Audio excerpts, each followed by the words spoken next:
నాకు మధ్యాహ్నం తలనొప్పి వస్తుంది బావా. నేనేం చెప్పానని పడిందా? నేను డ్రాయింగ్ బాగా వేసానా? బాగా వేసావు డాడీ. నువ్వు చూడలేదు నాన్న? చూసాను డాడీ, బాగుంది. లచ్చలు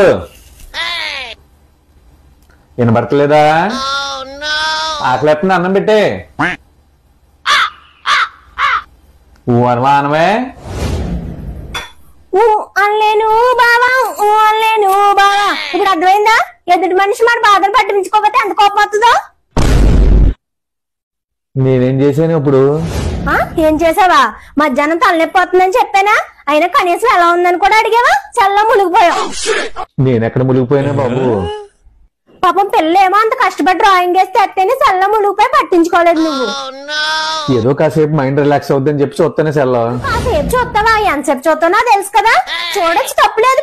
పిల్లలు కూడా పట్టించుకోవాలి కదా. అంటే నేను పట్టించుకోవట్లేదేంటి? నీకు కావాల్సిన, పిల్లకి కావాల్సిన, ఇంట్లో కావాల్సిన తెచ్చి పెడతలేదా? అన్ని తెచ్చి పెడితే సరిపోయిందా? మాతో మాట్లాడాలి కదా. ఆ చిన్న సెల్ ఉన్నప్పుడే నేను చక్కగా మాట్లాడేవాడు. ఈ పెద్ద సెల్ వచ్చాక కత్మాట దాన్ని చూసుకోవడం సరిపోతుంది. కొంచెం సెల్ చూస్తా కూడా చూడలేకపోతున్నావు. పెద్ద మాట అన్నాడు సార్. ఏంటి నేను చూడలేకపోతున్నాను అంటూ ఇప్పటికీ మా బాధ అర్థం అవ్వలేదు అనమాట. నీకు మాటలో చెప్తే పని జరగదు.